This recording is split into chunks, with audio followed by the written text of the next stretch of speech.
bistec, de Jack London.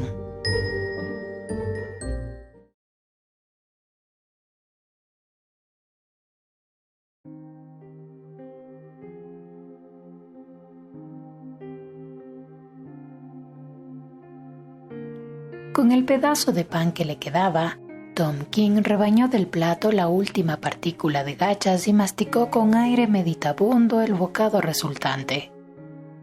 Luego se levantó de la mesa con una inconfundible sensación de hambre en el estómago. Y sin embargo, él era el único que había comido. A los niños que dormían en el cuarto vecino les habían mandado a la cama antes de la hora acostumbrada, para que con el sueño olvidaran que no habían cenado. Su mujer no había probado bocado y le contemplaba en silencio, sentada frente a él con la mirada solícita. Era una de esas mujeres de la clase trabajadora, consumidas y prematuramente avejentadas, aunque en su rostro aún se adivinaban restos de una belleza pasada. La harina para hacer las gachas la había pedido prestada a la vecina de enfrente, y los últimos 2 peniques que les quedaban los había empleado en comprar pan. King se sentó junto a la ventana en una silla desvencijada que protestó quejumbrosa bajo su peso. Mecánicamente se llevó la pipa a la boca y hundió la mano en el bolsillo de la chaqueta. La ausencia de tabaco le hizo cobrar conciencia de su acción y, reprochándose su olvido con gesto malhumorado, volvió a guardarse la pipa en el bolsillo. Sus movimientos eran lentos y casi forzados, como si el peso de sus músculos presentara para él una carga. Era un hombre de cuerpo fornido, apariencia imperturbable y no precisamente atractivo. Llevaba un traje raído, viejo y deformado. El cuero de los zapatos no soportaba ya el peso de las suelas que él mismo les había puesto no precisamente en días muy recientes, y su camisa de algodón, que a lo más habría costado un par de chelines, tenía el cuello deshilachado y unas manchas de pintura imposibles de quitar. Pero era el rostro de Tom King lo que anunciaba al mundo lo que era. Tenía la cara típica del luchador profesional, de un hombre que había pasado muchos años de servicio en el ring y que a lo largo de ellos había adquirido y acentuado todos los rasgos que caracterizan al animal de pelea. Era el suyo indudablemente un semblante amenazador, y para que ningún rasgo escapara a la vista del observador, iba además perfectamente afeitado. Los labios informes formaban una boca de línea excesivamente dura que se abría en su rostro como una cuchillada.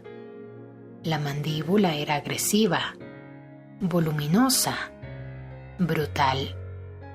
Los ojos, de movimientos lentos y párpados pesados, carecían casi de expresión bajo las cejas pobladas y muy juntas. Todo en él era puro animal, pero los ojos eran lo más animal de todo. Eran los ojos adormilados, leoninos del animal luchador. La frente huidiza se inclinaba hacia atrás, hacia el nacimiento del cabello que, por estar cortado al cepillo, mostraba todos y cada uno de los bultos de aquella cabeza de abominable apariencia. La nariz, 2 veces rota y moldeada del modo más irregular posible por incontables golpes, y una oreja en forma de coliflor, permanentemente hinchada hasta alcanzar 2 veces su volumen, completaban su apariencia, mientras que la barba, a pesar del cuidadoso afeitado, pugnaba por brotar, dando a su rostro un tinte azul negruzco. En conjunto era aquel un rostro que inspiraría temor de encontrarlo en un callejón oscuro o en un lugar solitario. Y sin embargo, Tom King no era criminal ni había cometido jamás delito alguno. Aparte de los golpes propios de su profesión, no había hecho jamás daño a nadie. Tampoco se le tenía por hombre pendenciero. Era boxeador y toda su brutalidad la reservaba para sus actuaciones profesionales. Fuera del ring era una criatura tranquila y bonachona, y en los días de su juventud, en que el dinero fluía por sus manos en abundancia, había demostrado ser también más generoso de lo que por su bien le hubiera convenido ser. No abrigaba resentimientos contra nadie y tenía muy pocos enemigos. Pelear constituía para él estrictamente una profesión. En el ring, claro está, pegaba para herir, para mutilar, para destruir, pero sin especial animadversión. Se trataba sencillamente de un negocio. El público pagaba para ver cómo un hombre dejaba a otro fuera de combate. El que ganaba se llevaba la mayor parte de dinero. Cuando Tom King, 20 años antes, se había enfrentado a Wulo Molo Guger, sabía que solo hacía 4 meses le habían roto a Guger la mandíbula en un combate en Newcastle. Todos los golpes los dirigió contra esa mandíbula, y si en el 9º asalto la rompió de nuevo, no fue por animadversión hacia su contrincante, sino porque aquel era el modo más seguro de ponerle fuera de combate y hacerse con la bolsa. Tampoco Guger le había guardado resentimiento por ello. Eran las reglas del juego, ambos las conocían y a ellas se atenían. Tom King nunca había gustado de la conversación, y así permaneció sentado junto a la ventana, sumido en un silencio moroso, contemplándose las manos. Las venas destacaban en el reverso de ellas, grandes e hinchadas, y los nudillos, aplastados, deformes y golpeados, revelaban el implacable castigo que habían recibido. Él nunca había oído que la vida del hombre equivale a la vida de sus arterias, pero sí conocía el significado de aquellas venas grandes y excesivamente destacadas. Su corazón había hecho circular por ellas demasiada sangre a máxima presión. Ya no cumplían bien su oficio. Había forzado demasiado su elasticidad, y con la distensión venía la falta de eficiencia. Ahora se fatigaba con facilidad.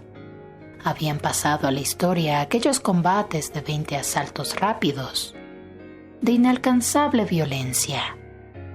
20 asaltos de golpear, golpear y golpear de gong a gong, embate tras embate, de ser acorralado hasta las cuerdas y de acorralar a su vez a su contrincante, de ataques aún más duros y rápidos en el 20º asalto, el último con el público gritando a uno en pie, y él acometiendo, pegando, esquivando, asestando diluvios de golpes sobre diluvios de golpes y recibiendo a su vez nuevos diluvios de golpes, mientras el corazón seguía enviando puntualmente la sangre inflamada a las venas correspondientes.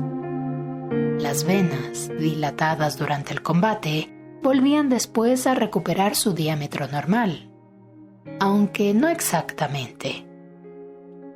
Con cada combate, imperceptiblemente al principio, quedaban una pizca más hinchadas que antes. Contempló las venas y también los nudillos maltratados, y por un momento recordó el esplendor juvenil de aquellas manos antes de aplastar el primer nudillo en la cabeza de Ninny Jones, conocido también como el terror de Gales. La sensación de hambre volvió a acuciarle. «Con qué buenas ganas me comería un bistec», murmuró en voz alta, cerrando los enormes puños y escupiendo entre dientes un juramento. «Les pedí a Burke y a Soli», dijo su mujer casi en tono de disculpa. «¿Y no quisieron fiarte?», preguntó. «Ni un solo penique. Burke dijo...» Le falló la voz. «¿Qué te dijo?» «Que pensaba que Sandel ganaría esta noche y que ya le debemos bastante». Tom King dio un gruñido pero no contestó. Pensaba en el Fox Terrier que había tenido de joven y al que alimentaba con bistecs sin fin. Burke le habría fiado entonces 1000 bistecs, pero eso era entonces. Ahora los tiempos habían cambiado. Tom King se hacía viejo, y los viejos que pelean en clubs de segunda categoría no pueden esperar que les fíen los carniceros. Aquella mañana se había levantado con ganas de comerse un buen bistec, y esas ganas no habían desaparecido. La verdad es que no había tenido un entrenamiento decente para el combate. Aquel año había sequía en Australia. Los tiempos estaban difíciles y hasta los trabajos más eventuales eran difíciles de encontrar. No había tenido un contrincante con quien entrenarse y su alimentación no había sido la más indicada, por no decir la suficiente. Había trabajado de peón de albañil los días que le habían contratado y por la mañana temprano había corrido por el parque del Domain para mantenerse en forma. Pero entrenarse solo es difícil, y más si se tiene una esposa y 2 hijos que alimentar. Algo habían mejorado las cosas cuando le propusieron el combate con Sandel. El secretario del Gaiety Club le había adelantado 3 libras, cantidad que de todos modos se llevaría el perdedor, y no había querido darle ni un penique más. De vez en cuando había conseguido que le prestara unos cuantos chelines a algún viejo amigo que le habría adelantado más, de no ser por la sequía, y porque él también estaba pasando aprietos. No, era inútil ocultarlo. Lo cierto era que su entrenamiento no había sido lo que se dice satisfactorio. Para empezar, habría tenido que comer mejor y tener menos preocupaciones. Además, a los 40 años es mucho más difícil mantenerse en forma que a los 20. ¿Qué hora es, Lizzie?, preguntó. Su mujer fue al piso de al lado a preguntar y regresó. Las 8 menos cuarto. En pocos minutos comenzarán con el primer asalto, dijo. Es solo una prueba. Luego viene un combate a 4 asaltos entre Dealer West y Gridley, y otro a 10 asaltos entre Starlight y un marinero. A mí no me toca hasta dentro de 1 hora. Tras 10 minutos de silencio se puso en pie. La verdad, Lizzie, es que no he tenido un entrenamiento adecuado. Cogió el sombrero y se dirigió a la puerta. No dio un beso a su mujer porque nunca lo hacía al irse, pero esta vez fue ella la que se atrevió a besarle, echándole los brazos al cuello y obligándole a bajar su rostro hasta el de ella. Parecía muy pequeña al lado de aquella montaña humana. Buena suerte, Tom, le dijo. Esta vez tienes que ganar. Tengo que ganar, repitió él. No hay otra solución. Tengo que ganar.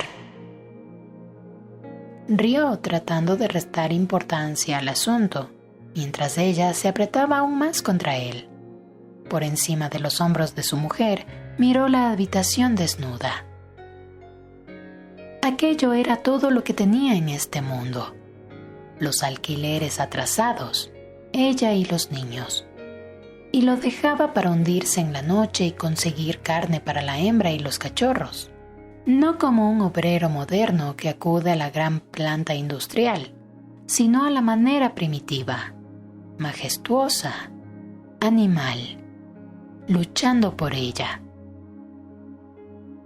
Tengo que ganar, repitió, esta vez con un dejo de desesperación en su voz. Si gano son 30 libras. Puedo pagar todo lo que debemos y todavía nos quedará un buen pico. Si pierdo no me darán nada, ni siquiera un penique para poder volver a casa en tranvía. El secretario ya me ha dado todo lo que se lleva el perdedor. Adiós. Si gano, volveré directamente a casa. Te estaré esperando, le dijo ella desde la puerta. Tenía que recorrer unas 2 millas hasta el Gaiety Club, y mientras caminaba recordó cómo en sus buenos tiempos, en su día había sido campeón de pesos pesados de Nueva Gales del Sur. Iba al combate en un taxi que, por lo general, pagaba a algún aficionado por el placer de acompañarle. Tommy Burns y Jack Johnson, el Yankee, iban en su propio automóvil, y él andaba. Y como era bien sabido, caminar 2 millas no es la mejor preparación para un combate. Él ya era viejo, y al mundo no le gustaban los viejos.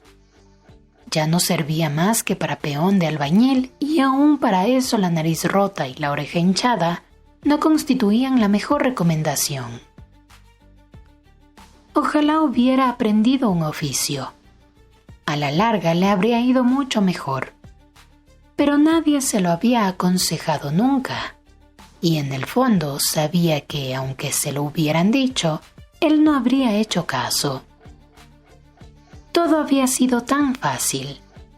Dinero en abundancia, combates gloriosos, períodos de descanso entre pelea y pelea, un séquito de aduladores, palmadas en la espalda, apretones de manos, aficionados deseosos de invitarle a una copa a cambio del privilegio de hablar con él durante 5 minutos, y luego la gloria, los aplausos del público, los finales apoteósicos, el «¿Quién gana?» del árbitro y, al día siguiente, su nombre en la sección deportiva de los periódicos.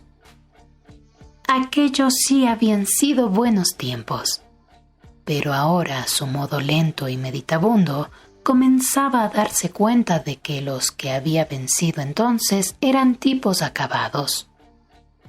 Él era la juventud pujante, y ellos la vejez que se hundía. No en vano había sido fácil vencer a aquellos hombres de venas hinchadas, nudillos aplastados y el cansancio en los huesos por los largos combates que habían librado. Recordó el día en que en el 18 asalto había dejado fuera de combate en Rouge Gutters a Stowsher Bill, y cómo el viejo Bill había llorado después en el vestuario como un niño. Quizá Bill debía también varios meses de alquiler. Quizá le esperaban también en casa una esposa y 2 hijos. Y quizá el día del combate había sentido también ganas de comerse un bistec. Bill había peleado con valor y había soportado un castigo increíble. Ahora, después de pasar por lo mismo, veía claro que hacía 20 años de Stowsher Bill se había jugado más en aquel combate que él, Tom King, que había peleado por la gloria y el dinero fácil. No era de extrañar que después hubiera llorado en el vestuario. Para empezar, un hombre solo podía aguantar un número determinado de combates. Esa era la ley inflexible del juego. Uno podía aguantar 10 y otro podía aguantar 20. A cada uno le correspondía un número determinado, de acuerdo con su naturaleza y su fibra. Pero una vez alcanzado ese número, estaba acabado. Sí, él había aguantado más peleas que la mayoría de ellos y había mantenido más de la cuenta de aquellos combates duros, salvajes, de esos que hacen trabajar al máximo los pulmones y el corazón, de los que restan elasticidad a las arterias y anquilosan la tersa musculatura de la juventud, los que acaban con los nervios y la resistencia y fatigan los huesos y el cerebro con el esfuerzo excesivo. Sí, él se había defendido mejor que los otros. De sus adversarios de antaño ya no quedaba ninguno. Él era el último de la vieja guardia. Había sido testigo del fin de todos ellos y había contribuido a acabar con más de uno. Le habían enfrentado con los viejos y uno a uno había vencido a todos, riendo cuando, como en el caso de Stowsher Bill, lloraban en el vestuario. Y ahora él era viejo también, y le enfrentaban los jóvenes. Como este tal Sandel, había venido de Nueva Zelanda, donde gozaba de gran popularidad. Pero como en Australia no le conocían, le enfrentaban con el viejo Tom King. Si quedaba en buen lugar, le enfrentarían con luchadores mejores y le ofrecerían una bolsa mayor. Así que era de esperar que se defendiera lo mejor posible. Tenía mucho que ganar: dinero, fama y un futuro. Tom King no era para él más que un viejo baqueteado que le cerraba el paso a la fortuna y a la fama. Un viejo que solo quería ganar 30 libras para pagar al casero y a los tenderos. Y mientras Tom King pensaba en esas cosas, le vino a la memoria la imagen de su juventud, de la juventud gloriosa, pujante, exultante e invencible, la juventud de los músculos ágiles y la piel satinada, de corazón y pulmones que no conocían la fatiga, de la juventud que reía del ahorro del esfuerzo. Sí, la juventud era Némesis, la diosa de la venganza. Destruía a los viejos sin darse cuenta que al hacerlo se destruía a sí misma. Se dilataba las arterias y se aplastaba los nudillos, y con el tiempo era a su vez destruida por la juventud, porque la juventud era siempre joven, solo envejecía la vejez. Al llegar a la calle Castlereagh, dobló a la izquierda. Recorrió 3 manzanas más y llegó a Gaiety Club.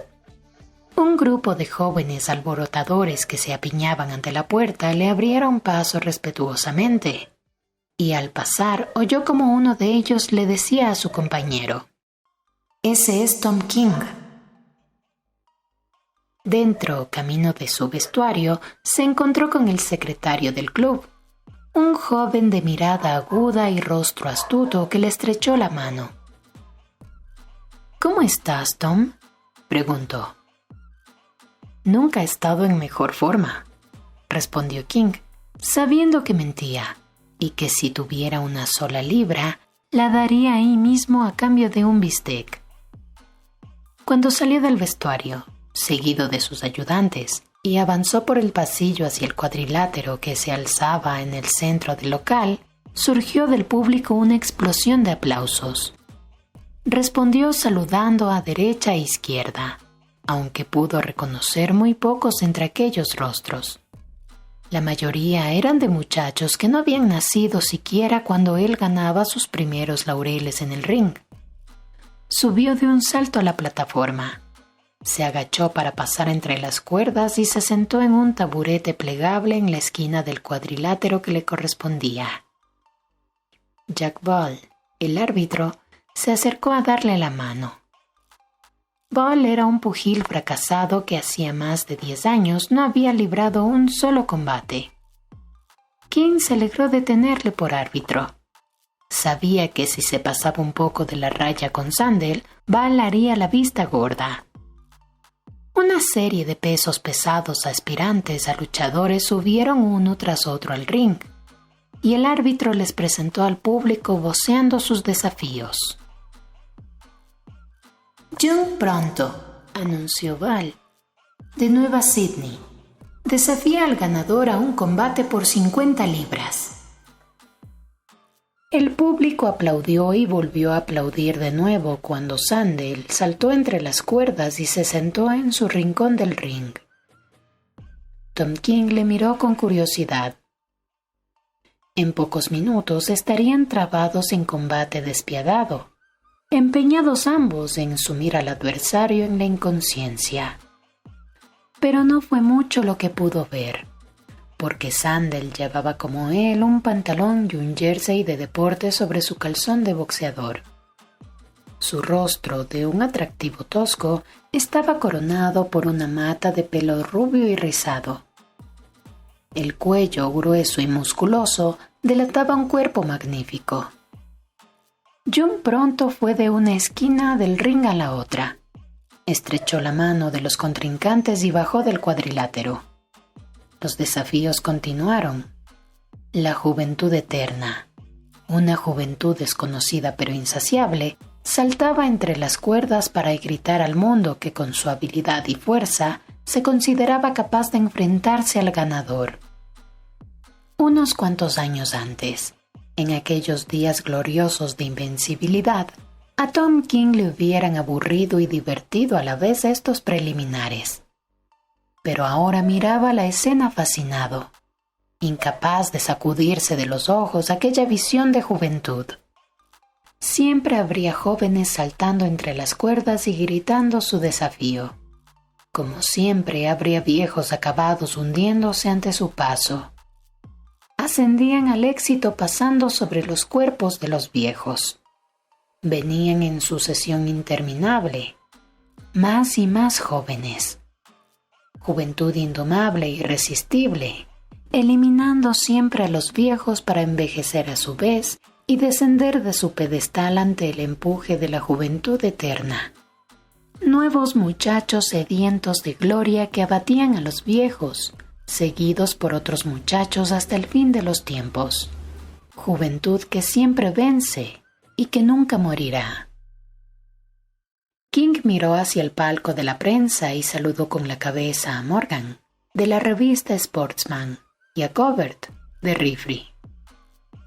Luego sostuvo las manos en alto mientras sus ayudantes le ponían los guantes y los ataban con fuerza, vigilados de cerca por uno de los ayudantes de Sandel, que primero había examinado con actitud crítica las vendas que le envolvían en los nudillos.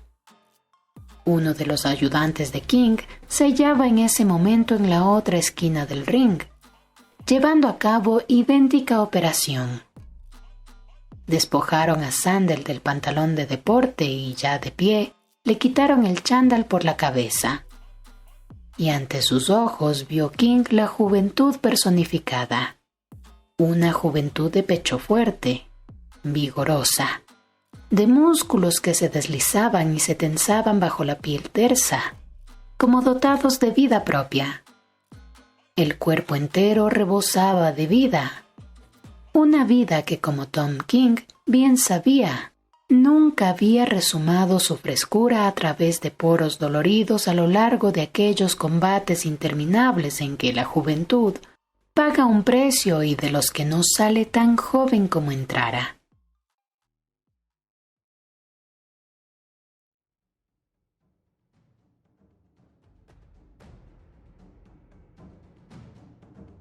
Los dos hombres avanzaron para encontrarse en el centro del cuadrilátero, y en el momento en que sonó el gong y los ayudantes abandonaron el ring entre los secos crujidos de los taburetes al plegarse, se dieron la mano y se colocaron en posición de asalto. Y al instante, como movido por un mecanismo de resorte, Sandel comenzó a moverse, y avanzaba, retrocedía, volvía a avanzar otra vez lanzando un izquierdazo a los ojos, un derechazo a las costillas, esquivando un golpe, retrocediendo y avanzando de nuevo amenazador en una danza interminable. Era rápido y hábil. Fue la suya una exhibición brillante. El público expresó a gritos su aprobación, pero a King no le impresionó. Había librado incontables combates y peleado con incontables jóvenes, y sabía que aquellos golpes eran demasiado rápidos y demasiado diestros para ser peligrosos. Era evidente que Sandel quería acabar cuanto antes. No le sorprendió. Aquella era la actitud típica de la juventud, derrochar su esplendor y su fuerza en ataques salvajes, en furiosas embestidas y acometidas violentas, anonadando al contrincante con su deseo ilimitado de poder y de gloria. Sandel avanzaba y retrocedía, surgía aquí y allá, en todas partes, ligero de pies e impaciente de corazón, maravilla viviente de carnes blancas y músculos tensos, que tejían una asombrosa trama de ataques y contraataques deslizándose veloz, como lanzadera volante, de movimiento en movimiento, y a través de 1000 movimientos dirigidos todos ellos a la destrucción de Tom King, el obstáculo que le separaba de la fama. Y Tom King aguantaba paciente. Conocía su oficio y conocía a la juventud ahora que ésta le había abandonado. Era inútil hacer nada hasta que su adversario perdiera parte de su acometividad, pensó, y se sonrió después para su capote cuando se agachó deliberadamente para recibir un golpe en la cabeza. Era aquella una artimaña dudosa, pero que entraba en la legalidad de las leyes del boxeo. Era obligación del púgil velar por la salvaguarda de sus nudillos. Si se empeñaba en golpear la cabeza de su rival, peor para él. King habría podido agacharse un poco más y esquivar el golpe, pero recordó sus primeros combates y cómo se había aplastado los nudillos contra la cabeza de El Terror de Gales, y se limitaba a seguir las reglas del juego. Al encajar el golpe, aplastó uno de los nudillos de Sandel. No es que a éste le importara el hecho ahora. Siguió adelante, soberbiamente ajeno a lo ocurrido, pegando con la dureza acostumbrada a lo largo de toda la pelea. Pero más adelante, cuando comenzara a sentir el cansancio de las largas contiendas mantenidas en el ring, lamentaría lo ocurrido y recordaría el día en que se había aplastado aquel nudillo contra la cabeza de King. El primer asalto, indudablemente, lo ganaba Sandel, y el público le aplaudía enfervorizado, maravillado de la rapidez de sus embates. Descargó sobre King una avalancha de golpes y King no hizo nada. No atacó ni una sola vez y se contentó con cubrirse, parar, esquivar y aferrarse a su adversario para evitar el castigo. Amagaba de vez en cuando con el puño, sacudía la cabeza al encajar los golpes y se movía pesadamente sin saltar ni desperdiciar una sola onza de fuerza. Sandel tenía que perder la efervescencia de la juventud antes de que la edad madura pudiera pensar siquiera en tomar represalias. Todos los movimientos de King eran lentos y metódicos. Sus ojos de mirar cansino, velados por los pesados párpados, le daban la apariencia de un hombre adormilado o aturdido. Y, sin embargo, eran ojos atentos a todo. Ojos que a lo largo de los 20 años y pico que el púgil llevaba en el ring habían sido cuidadosamente entrenados para reparar en los detalles más nimios. Ojos que no parpadeaban ni se cerraban ante la inminencia del golpe, sino que calculaban fríamente y medían distancias. Finalizado el primer asalto, se dirigió a su rincón del ring para disfrutar del minuto de descanso. Ahí se sentó con las piernas estiradas, los codos apoyados en las cuerdas, agitados el pecho y el abdomen mientras respiraba jadeante el aire que le proporcionaban las toallas de sus ayudantes. «¿Por qué no peleas, Tom?», gritaban muchos de los espectadores. «No le tendrás miedo, ¿verdad? Tiene los músculos entumecidos», oyó comentar a un hombre de la primera fila. «No puede moverse con agilidad. Ha puesto 2 contra 1 por Sandel». Sonó el gong y los 2 hombres se levantaron. Sandel recorrió 3/4 partes del ring, ansioso de comenzar de nuevo, mientras King, de acuerdo con su técnica de economizar esfuerzo, se contentó con recorrer la distancia más corta. No estaba bien entrenado, no había comido lo suficiente, y por lo tanto cada paso contaba. Además, había recorrido 2 millas de distancia para llegar al club. El segundo asalto constituyó una repetición del primero, con Sandel atacando como un torbellino y el público preguntándose indignado por qué King no reaccionaba. Aparte de alguno que otro amago, de unos cuantos golpes lentos e ineficaces, King se limitaba a esquivar, a parar, y a aferrarse a su contrario.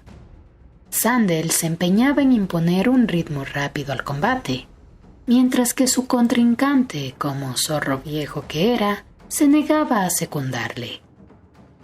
Se sonrió con cierto patetismo nostálgico y continuó ahorrando energías con un celo del que solo la vejez es capaz. Sandel, por su parte, derrochaba su fuerza a manos llenas con el descuido munificente de la juventud. A King correspondía el dominio del ring con la experiencia acumulada a base de largos y dolorosos combates. Lo estudiaba todo sin perder la calma, moviéndose lentamente y esperando que la efervescencia de Sandel se deshiciera. La mayor parte de los espectadores daban por segura la derrota de King y voceaban apuestas de 3-1 a favor de su contrincante. Pero había algunos, muy pocos, que conocían a King hacía mucho tiempo y que cubrían las apuestas considerando que su victoria sería inevitable. El tercer asalto comenzó como los anteriores. Falto de equilibrio, con Sandel castigando duro y tomando toda la iniciativa. Al medio minuto de comenzar el round, en un exceso de confianza, descuidó la protección. En aquel mismo instante relucieron los ojos de King y su brazo derecho se disparó con la velocidad de un relámpago. Aquel fue en realidad su primer golpe. Un gancho que asestó con el brazo derecho rígido y arqueado, descargando tras él todo el peso de su cuerpo. Era como un león aparentemente adormilado que de pronto lanzara un rápido zarpazo. Sandel, a quien el golpe había alcanzado a un lado de la mandíbula, se desplomó sobre la lona como un buey. El público quedó boquiabierto y sonaron unos débiles aplausos amortiguados por la sorpresa. Parecía que después de todo, King no tenía los músculos agarrotados y podía golpear con un martillo de fragua. Sandel estaba aturdido. Se dio la vuelta y quiso levantarse, pero le contuvieron los gritos de sus segundos, que le instaban a esperar a que el árbitro acabara de contar. Apoyado sobre una rodilla, esperó mientras el árbitro, inclinado sobre él, enumeraba los segundos en voz alta. Al oír el 9, se levantó en actitud de ataque, y Tom King, frente a él, lamentó que el golpe no le hubiera alcanzado una pulgada más hacia el centro de la mandíbula. Habría sido un knockout, y él se hubiera llevado las 30 libras a casa para su mujer y sus hijos. El round continuó hasta el final de los 3 minutos.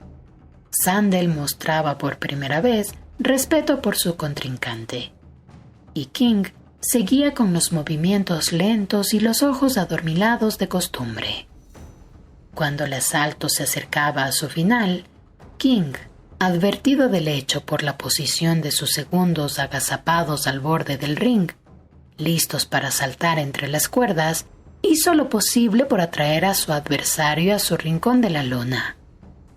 Cuando sonó el gong, se sentó inmediatamente en un taburete, mientras que Sandel tuvo que recorrer toda la diagonal del cuadrilátero para llegar al suyo. Indudablemente era muy poca cosa, pero la suma de aquellas pequeñas cosas era lo que contaba. Sandel se había visto obligado a caminar unos pasos más, a gastar cierta cantidad de energía y a perder unos segundos preciosos de descanso. Al comenzar cada asalto, King se resistía a abandonar su rincón, forzando a su oponente a recorrer la distancia mayor, mientras que al acabar el round, se las arreglaba para traerle a su esquina del ring para poder sentarse así inmediatamente. Pasaron 2 asaltos más, en los que King se mostró tan avaro en ahorrar esfuerzos como Sandel pródigo en malgastarlos. Los intentos de este por imponer al combate un ritmo acelerado perjudicaban a King, que acababa por encajar un gran porcentaje de los innumerables golpes que llovían sobre él, y aún así seguía persistiendo en su lentitud, a pesar de los gritos de los aficionados jóvenes que le instaban a pasar al ataque. En el sexto asalto, Sandel volvió a tener un momento de descuido. De nuevo el temible derechazo de King le alcanzó en la mandíbula y otra vez Sandel oyó contar al árbitro hasta 9. En el séptimo asalto, toda la exaltación de Sandel había desaparecido, y este se disponía a pelear el combate más duro que jamás hubiera mantenido. Tom King era un viejo, pero el viejo mejor que había conocido. Un veterano que nunca perdía la cabeza, que tenía una gran habilidad para la defensa. Un veterano cuyos golpes tenían la fuerza de un mazazo y que podía provocar un knockout tanto con la izquierda como con la derecha. A pesar de todo, King seguía ahorrando los golpes. No había olvidado sus nudillos aplastados y sabía que cada golpe contaba si quería poder utilizarlos hasta el final. Mientras que, sentado en su rincón, miraba a través del ring a su contrincante, se le ocurrió que la suma de su experiencia y de la juventud de Sandel darían como resultado un campeón de pesos pesados. Ahí estaba el problema. Sandel nunca sería un campeón mundial. Le faltaba experiencia, y la única forma de adquirirla era pagándola con su juventud. Pero cuando tuviera esa experiencia ya sería viejo. King aprovechó todas las ocasiones que se le presentaron.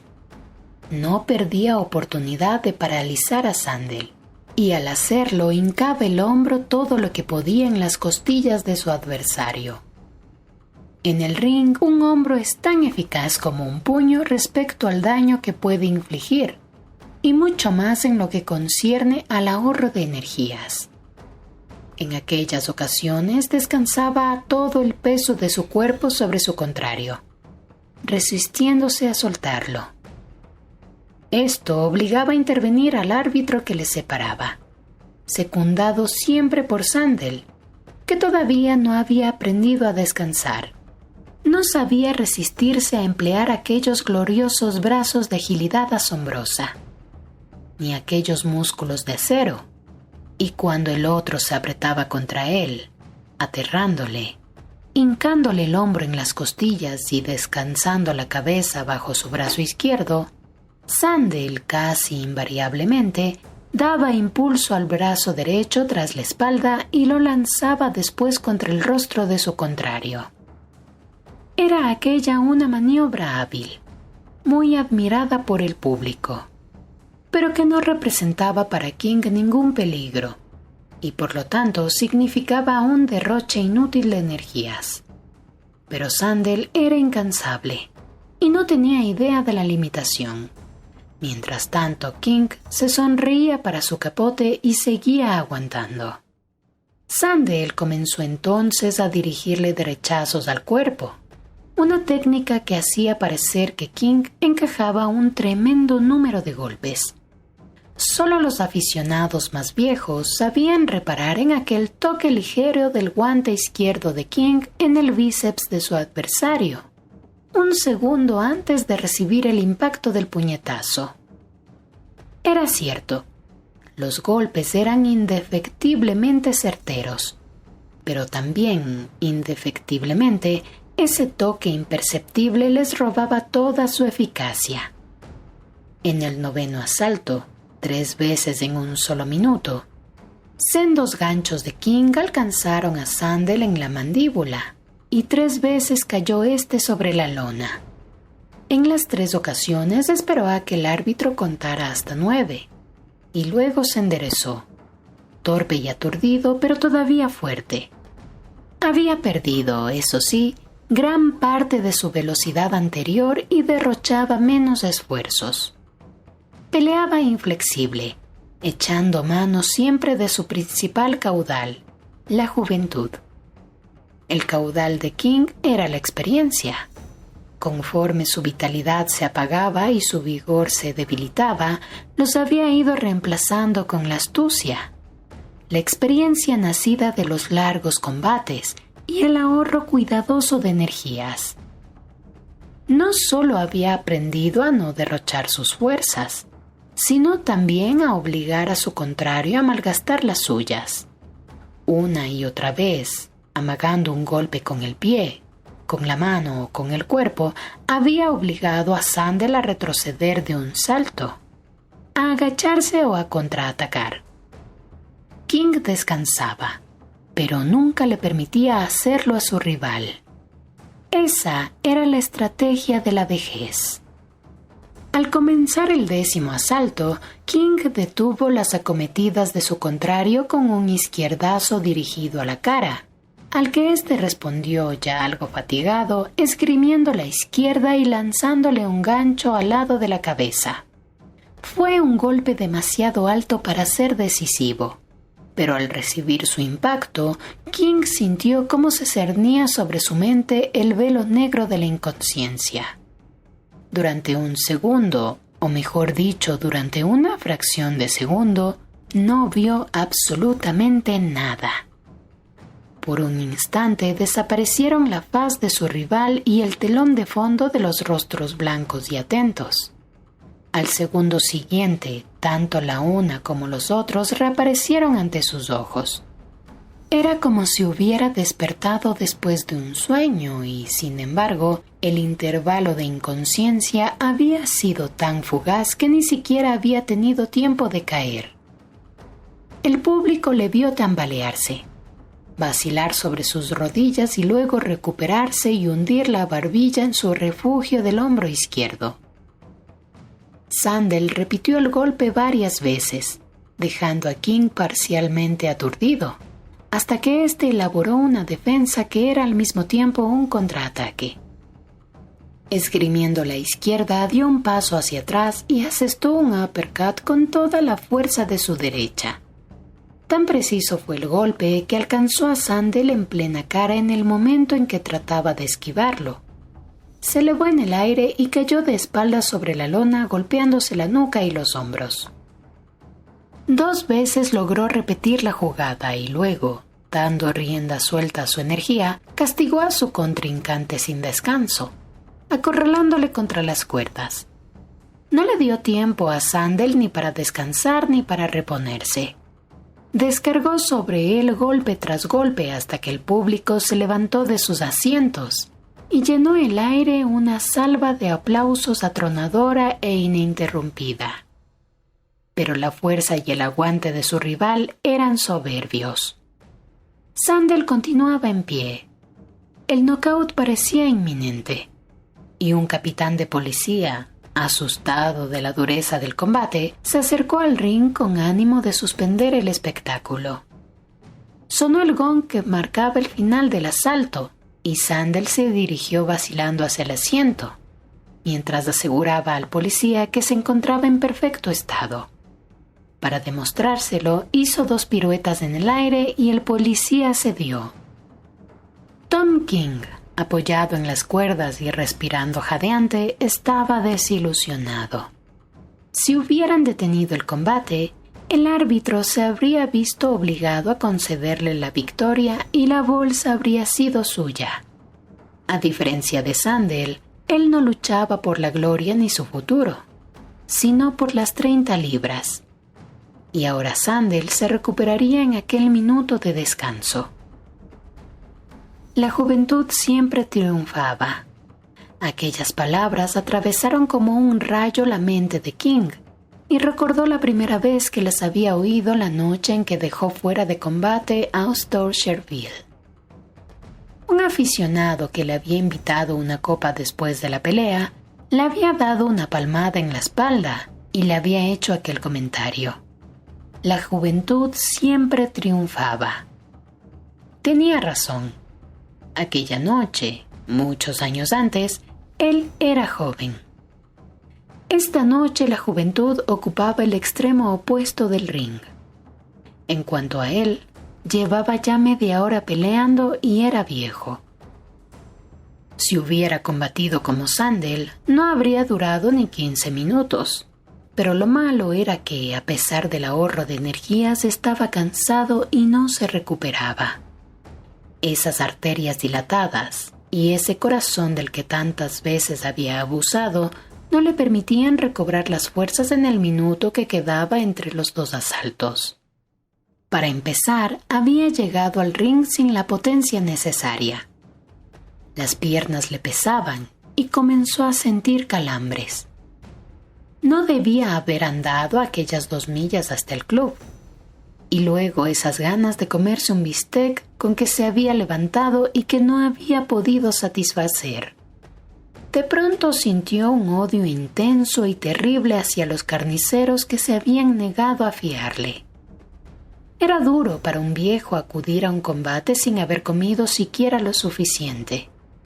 Un bistec valía tan poco, unos cuantos peniques a lo más, y sin embargo para él significaba 30 libras.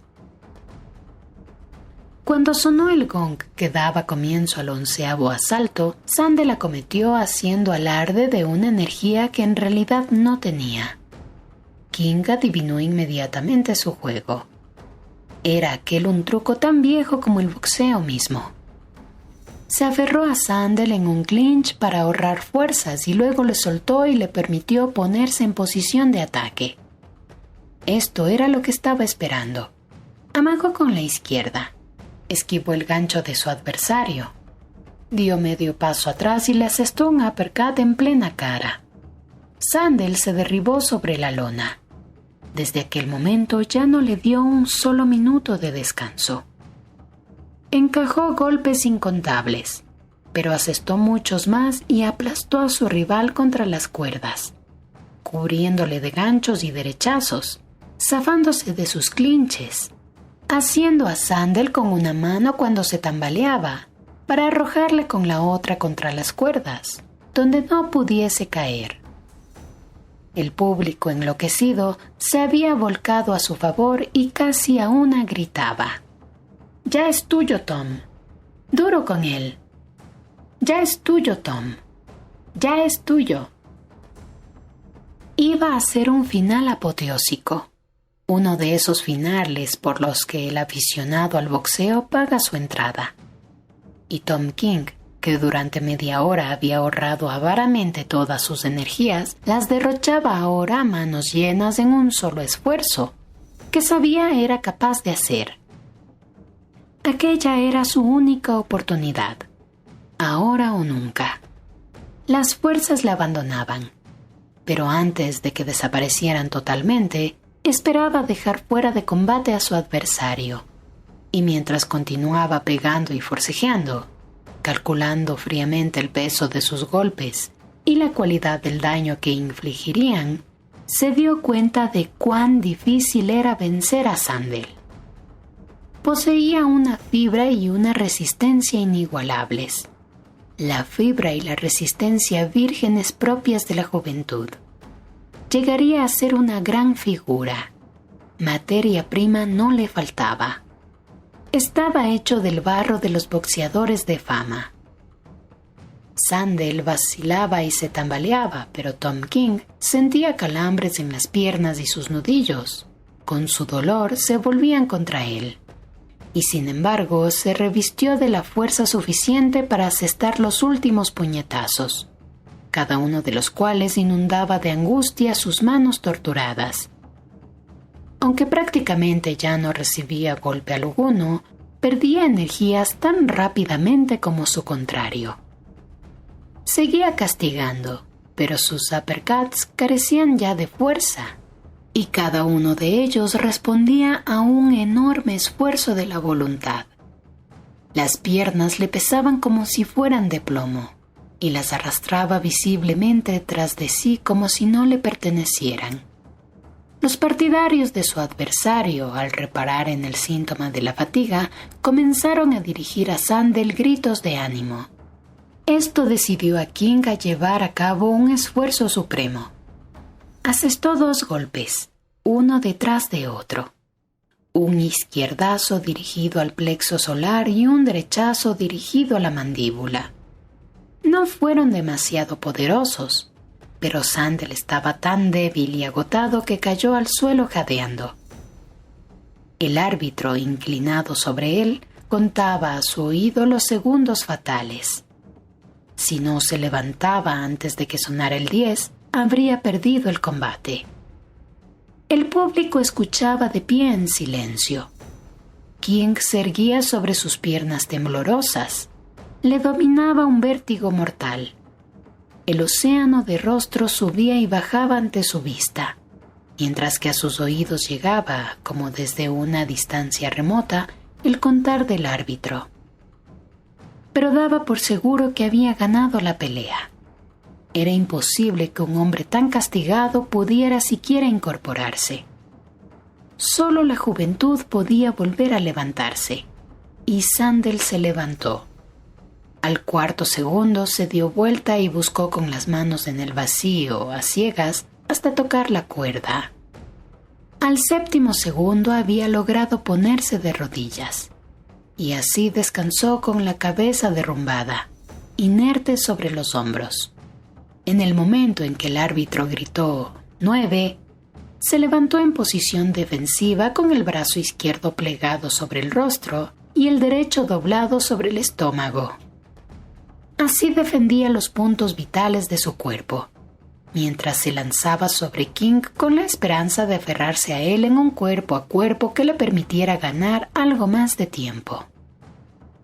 En el momento en que se levantó, King se abalanzó sobre él, pero los 2 golpes que le dirigió fueron a ahogar su fuerza en los 2 brazos en guardia. Un momento después, Sandel le hacía un clinch, resistiendo desesperadamente los esfuerzos del árbitro por separar a los contrincantes. Esta vez era King quien le secundaba.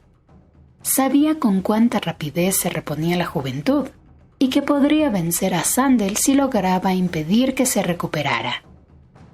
Un solo puñetazo fuerte y lo conseguiría. Sandel ya era suyo. Indudablemente, ya era suyo. La había sobrepasado en dominio, en fuerza y en puntos. Sandel se soltó al fin. Estaba en la cuerda floja, en equilibrio entre la derrota y la supervivencia. Un buen golpe bastaría para tumbarle y dejarle fuera de combate. Y Tom King, con una punzada de amargura, recordó entonces el bistec y deseó tenerlo en el estómago cuando asestara el golpe definitivo. Sacó fuerzas de flaqueza y descargó el puñetazo. Pero no fue ni lo bastante fuerte ni lo bastante rápido. Sandel se tambaleó, pero no cayó. Retrocedió dando tumbos hasta las cuerdas y ahí se mantuvo.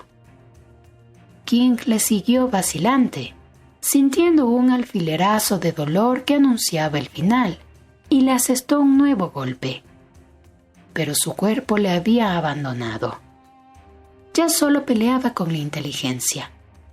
Una inteligencia disminuida y nublada por el agotamiento. El golpe que iba destinado a la mandíbula alcanzó a su contrincante en el hombro. Había apuntado más alto, pero los músculos, cansados, eran ya incapaces de obedecerle. Y el impacto de su propio golpe le hizo tambalearse y estuvo a punto de caer. Lo intentó de nuevo. Esta vez fracasó completamente y de pura debilidad cayó sobre Sandel y se agarró a él para evitar derrumbarse sobre la lona. No trató siquiera de soltarse. Había hecho cuanto había podido. Estaba agotado. La juventud había triunfado. Durante aquel cuerpo a cuerpo sintió cómo Sandel recuperaba las fuerzas, y cuando el árbitro le separó pudo constatarlo con sus propios ojos. Segundo a segundo, Sandel se hacía más fuerte. Sus golpes, débiles e ineficaces al principio, fueron adquiriendo potencia y precisión.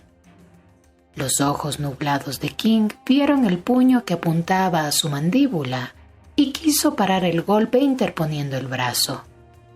Vio el peligro. Quiso actuar, pero el brazo le pesaba demasiado. Parecía cargado con un quintal de plomo. pugnó por levantarlo con la sola fuerza de su espíritu, pero el guante aterrizó de plano en su mandíbula. Sintió un dolor agudo semejante a una descarga eléctrica y, simultáneamente, le rodeó un velo de negrura. Cuando volvió a abrir los ojos, se encontró en su rincón del cuadrilátero. Los gritos del público resonaban como el clamor de las olas en la playa de Bondi.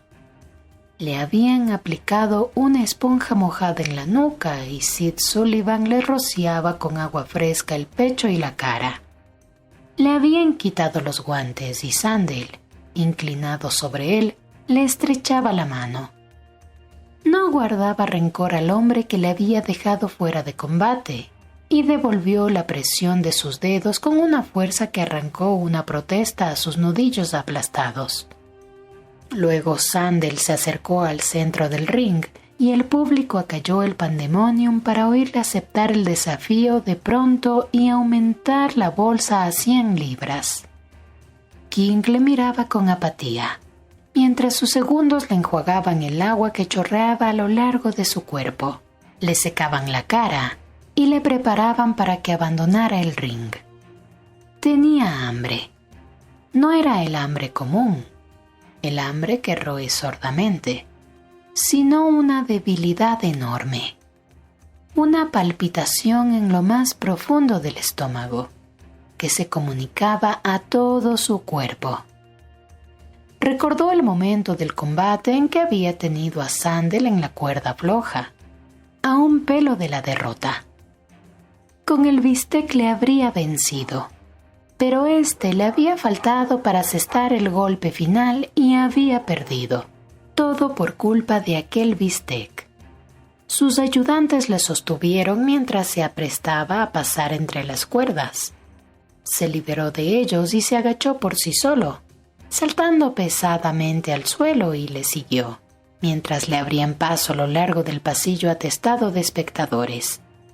Había salido de su vestuario y se dirigía a la calle, cuando a la entrada del vestíbulo un joven se dirigió a él.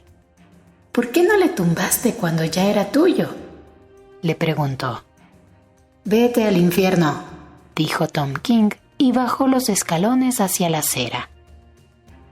Las puertas del bar de la esquina se mecían ampliamente, y al pasar ante ellas vio las luces y las sonrisas de las camareras y oyó las voces que comentaban el combate y el alegre sonido del tintinear de las monedas sobre el mostrador.